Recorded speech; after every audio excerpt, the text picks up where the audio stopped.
আসসালামু আলাইকুম। আজকের ক্লাসে আমরা শিখব কিভাবে আমরা খুবই সহজে ইংরেজিতে আনন্দ ও বেদনা প্রকাশ করতে পারি। একদম প্রথমে যেটা দিয়ে শুরু করব সেটা অফ কোর্স আনন্দ। কিভাবে আমরা ইংরেজিতে আনন্দ প্রকাশ করতে পারি এটা নিয়েই আমরা কয়েকটা সহজ সহজ বাক্য শিখার চেষ্টা করব। একদম প্রথমে যেটা বলবো সেটা হচ্ছে oh I am dash to hear that. Oh I am happy to hear that. আচ্ছা আমার তো এটা শুনে অনেক ভালো লাগছে। I am thrilled to hear that.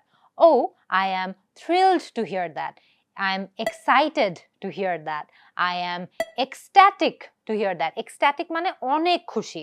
I am over the moon to hear that. যে এই কথাটা শুনে বা এই সংবাদটা শুনে আমার অনেক বেশি খুশি লাগছে। ওভার দ্য মুন যখন আমরা বলি তখন আমরা মিন করতে চাই যে আমরা অনেক অনেক অনেক বেশি খুশি। I am delighted to hear that. এটাও কিন্তু বলা যেতে পারে।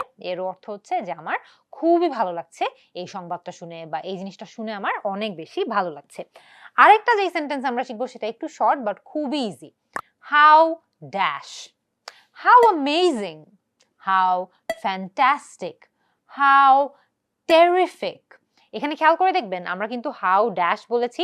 এই জায়গাটাতে আপনি কিন্তু যে কোনো পজিটিভ শব্দ বসাতে পারবেন। How amazing, how terrific, how fantastic, how awesome.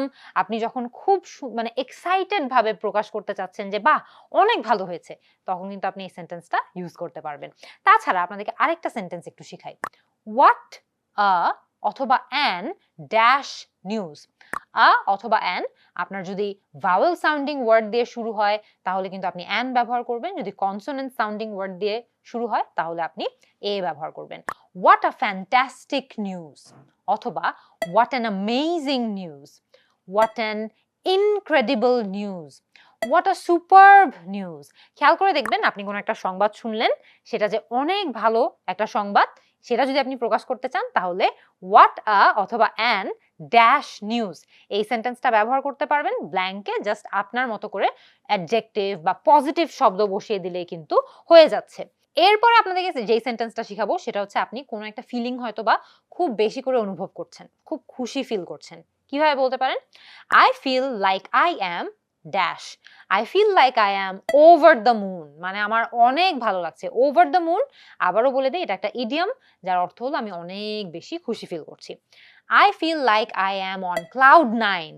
এরও অর্থ, এটাও কিন্তু একটা ইডিয়াম, এরও অর্থ হলো যে আমার অনেক বেশি খুশি লাগছে। I feel like I am on cloud nine. তাছাড়া কিন্তু আমরা এটাও বলতে পারি I feel like I am floating in the clouds. মানে আমি তো একদম সাত আসমানে ভাসছি খুশির ঠেলায়, ঠিক আছে? তো আমরা যখন ইংলিশে এটা বলতে চাই আমরা কিন্তু খুবই সহজে এই সেন্টেন্সটা ব্যবহার করে বলতে পারবো। কি কি sentence? I feel like I am over the moon, I feel like I am on cloud nine, I feel like I am floating in the clouds. সবগুলোরই অর্থ হলো যে আমি অনেক বেশি খুশি, আমার খুশির আসলে এখন আর কোনো ঠিকানা নাই। আরেকটা যেই সেন্টেন্স ইউজ করে বা ব্যবহার করে আমরা খুব সুন্দর করে আমাদের আনন্দটা প্রকাশ করতে পারি সেটা হলো দ্যাট ইজ ড্যাশ। খুবই সহজ, শর্ট একটা সেন্টেন্স। দ্যাট ইজ অ্যামেজিং, অসাধারণ। That is incredible, that is fantastic, that is great, that is superb. খেয়াল করে দেখবেন দ্যাট ইজ ড্যাশ। এই ড্যাশে আপনার মতো করে আপনি একটা পজিটিভ শব্দ বসিয়ে দিবেন তাহলে কিন্তু হয়ে যাচ্ছে অ্যামেজিং, ফ্যান্টাস্টিক, ইনক্রেডিবল, সুপারব, গ্রেট, অনেক কিছু, টেরিফিক, অনেক কিছু কিন্তু এখানে বসানো যায়। আপনি আপনার মতো করে বসিয়ে নেবেন আর যে কোনো ক্ষেত্রে আপনার আনন্দটা আপনি এই সেন্টেন্সটা ব্যবহার করে প্রকাশ করে ফেলতে পারবেন। এবার চলে আসি কিভাবে আমরা খুবই সহজে ইংরেজিতে আমাদের বেদনা প্রকাশ করতে পারি। সহজ কয়েকটা বাক্য শিখবো, এই বাক্যগুলো ব্যবহার করে আপনারা যে কোনো পরিস্থিতিতে আপনার বেদনা প্রকাশ করতে পারবেন। একদম প্রথমে আমরা যেই বাক্যটা ব্যবহার করব সেটা হচ্ছে I am so dash to hear that. I am so sorry to hear that. এই কথাটা শুনে আমার খুবই খারাপ লাগছে। I am so sad to hear that. I am so upset to hear that. I am so disheartened to hear that. Disheartened মানে আমার মনটাই ছোট হয়ে গেল, মনটাই খারাপ হয়ে গেল এই সংবাদটা শুনে। I am so dejected to hear that. Dejected মানে হলো দুঃখিত বা আমি খুবই স্যাড হয়েছি এই সংবাদটা শুনে। সো স্যাডের একটা অ্যাডভান্সড সিনোনিম হচ্ছে dejected. So I am so dash to hear that, এটা হচ্ছে আপনার সেন্টেন্সের স্ট্রাকচার। আপনারা এখানে ব্ল্যাঙ্কে জাস্ট আপনার মতো করে শব্দ যেটা আপনার মনে থাকে সেটা বসিয়ে দিলেই হয়ে যাচ্ছে। আপনি চাইলে সরি বলতে পারেন, স্যাড বলতে পারেন, আপসেট বলতে পারেন, ডিসহার্টেন্ড বলতে পারেন, ডিজেক্টেড বলতে পারেন, যেটা মনে থাকে সেটা বসিয়ে দিলে কিন্তু হয়ে যাচ্ছে। আরেকটা বাক্য শিখাবো, সেটা একটু শর্ট, খুবই simple. How dash, how dash, how sad মানে কত দুঃখজনক একটা ব্যাপার। হাউ আনফরচুনেট মানে খুব আনলাকি একটা ব্যাপার হয়েছে। হাউ আনলাকি এটাও কিন্তু আপনি বলতে পারবেন। সো আমরা হাউ স্যাড বললাম, হাউ আনফরচুনেট বললাম, হাউ আনলাকি বললাম, হাউ রিগ্রেটেবল বলতে পারি। রিগ্রেটেবল মানে এই জিনিসটা হয়েছে আমার খুব আফসোসই লাগছে। How regrettable. হাউ আপসেটিং মানে এই জিনিসটা শুনে আমার তো খুবই মন খারাপ হয়ে গেল, আমার মন মেজাজ খুবই খারাপ হয়ে গেল। How upsetting. আপনারা কিন্তু চাইলে এখানে হাউ প্যাথেটিক এটাও কিন্তু বলতে পারেন, যেটা খুবই খারাপ হয়েছে। How pathetic. অনেকগুলো শব্দ এখানে বসানো সম্ভব। তাছাড়া আপনারা কিন্তু আরেকটা সেন্টেন্স বলতে পারেন, সেটা হচ্ছে that is so dash. That is so sad মানে এটা কি দুঃখজনক একটা জিনিস হলো। That is so unfortunate unlucky একটা জিনিস হলো। That is so unlucky, that is so upsetting, that is so disheartening. অনেকগুলো শব্দ আবারও কিন্তু এখানে বসানো সম্ভব। আমরা কিন্তু আমাদের মতো করে এটা চেঞ্জ করে নিতে পারবো। আমরা চাইলে এটাও বলতে পারি দ্যাট ইজ সো রিগ্রেটেবল। আবারও রিগ্রেটেবল এর অর্থটা মনে করিয়ে দেই। এর মানে হলো যে এই জিনিসটা আসলে খুব আফসোস করার মতো একটি জিনিস হয়ে গিয়েছে। সো আমাদের সেন্টেন্সের স্ট্রাকচার হচ্ছে দ্যাট ইজ সো ড্যাশ। আমরা এখানে ড্যাশে আমাদের মতো করে শব্দ চেঞ্জ করে ফেললে হয়ে যাচ্ছে। তারপর আপনাদেরকে যেই সেন্টেন্সটা শিখাবো সেটা হচ্ছে হোয়াট আ অথবা অ্যান ড্যাশ নিউজ। আমরা আনন্দ প্রকাশ করার সময়ও কিন্তু এই সেন্টেন্স স্ট্রাকচারটা শিখেছি।